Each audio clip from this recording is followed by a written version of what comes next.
um pouco a questão dessa. Já que você tocou no assunto da dívida, Renato, queria que o Rui explicasse, até porque a gente está aqui com o Renato, com a audiência e tal. O senhor militou já pelo Lula e foi o fundador do PT.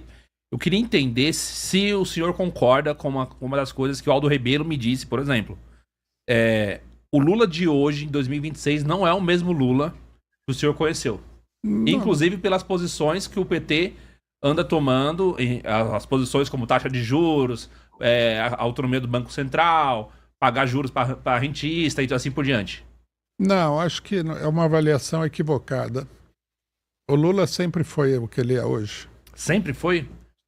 Então, por que o senhor sai do PT? Se é a mesma coisa.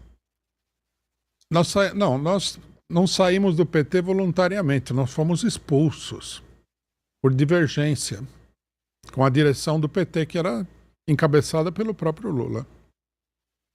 Nós já tínhamos divergência naquela época. Nós entramos no PT com uma posição política própria. Nós não entramos apoiando a posição do Lula. Nós tivemos muita briga com ele até no movimento sindical.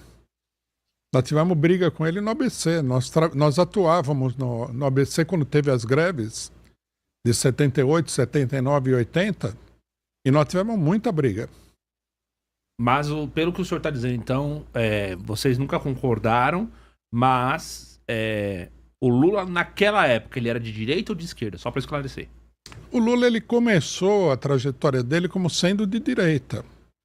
Ele foi sindicalista, ele foi presidente do sindicato na época da ditadura. Aí ele começou a evoluir à esquerda, assumir posições de esquerda, né? Ele chegou até um certo ponto a ser bem esquerdista, eu acho. Mas o projeto dele sempre foi o de se eleger e fazer as coisas que ele acha que tem que ser feitas por meio das instituições políticas existentes. Ele sempre pensou isso. Que a essência do pensamento dele é essa. Você tem que fazer acordo, você tem que se entender com o centrão aí, com a direita, tudo quanto é partido, lotear o ministério, que é uma metodologia que não só eu discordo, como eu acho que é um fracasso.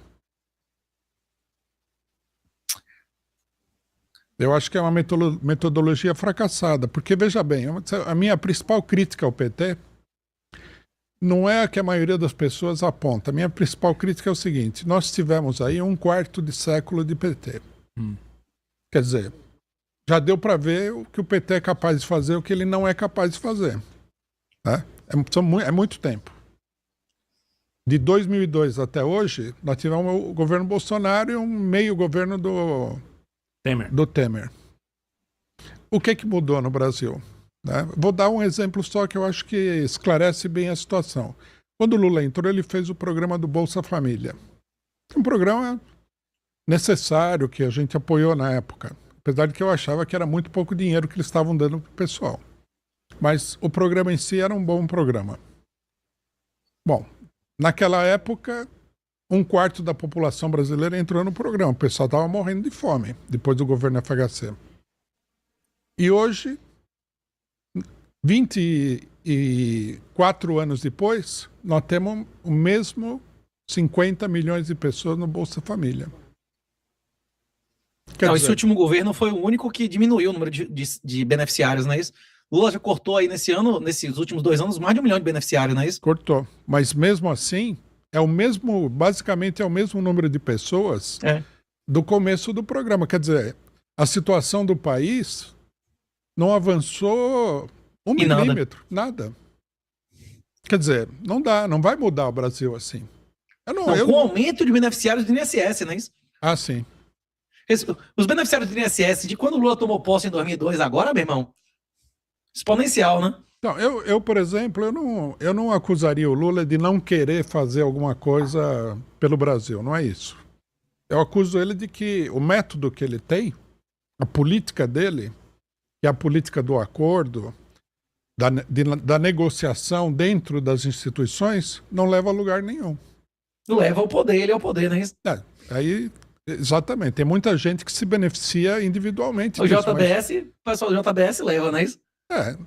tem, em geral, o pessoal se elege, tem um monte de gente que depende desse governo financeiramente. Então o senhor concorda que com a direita quando fala que o Bolsa Família é utilizado como compra de voto? Não, Como é um elemento de barganha. Do tipo, continua votando no PT, senão o benefício corta. não, eu acho que isso acabou já. Acabou? Acabou, porque no governo Bolsonaro, o Bolsa Família foi R$600. Foi o maior aumento do Bolsa Família. Eles Em toda chamam de a história. Auxílio Brasil, não é isso? Auxílio Brasil, né? É. Auxílio Brasil com Bolsonaro atingiu o máximo de beneficiários e o máximo de valor, né? Então, quer dizer, hoje em dia ninguém vai falar que se o Flávio Bolsonaro ganhar, ele vai acabar com o Bolsa Família, porque não... Se o pai dobrou.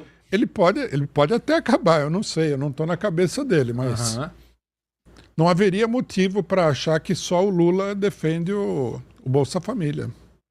Inclusive, há pessoas que não são declaradamente de esquerda hoje em dia, que defendem abertamente UBI, né? Que é a Renda Mínima Universal. Inclusive, está no programa do pessoal do MBL, Renda Mínima Universal, que eles se dizem de direita, não é isso? Uhum. Há pessoas de direita que defendem isso, inclusive para pessoas que se declarem, como é que chama? Politicamente incapazes, receber dinheiro, inclusive em decorrência da inteligência artificial. Muitas pessoas acreditam que a inteligência artificial vai acabar com uma parte dos empregos e tal, e que a renda mínima universal vai ser uma questão de sobrevivência e de dignidade humana, né? Só que Isso é verdade. um programa como esse tem que ser um programa temporário. O senhor... Mas assim, não, a renda mínima universal seria vitalício, né? Então, mas veja Se tiver robô que faz tudo Não, melhor do que as pessoas. tem que- No escritório de advocacia que eu trabalhava, tinha tem que 28 funcionários, hoje em dia tem emprego. zero. Tem que ter emprego. Tem que ter A emprego. inteligência artificial não está tomando emprego de jornalista, de advogado, da zorra toda? Não. Veja, basta olhar para a China. Tá todo mundo empregado lá. Lá tem muito mais inteligência artificial lá do que aqui. E aí, Eles Renato? passaram a lei, inclusive, recentemente, proibindo que o fundamento da demissão seja a substituição de pessoas por inteligência artificial. Então. Você pode usar, mas não pode demitir o cara utilizando isso como fundamento. Um negócio que eu queria... Uma medida Ouvir que a sua gente opinião. poderia adotar aqui. O problema no Brasil é que falta emprego. Porque falta indústria.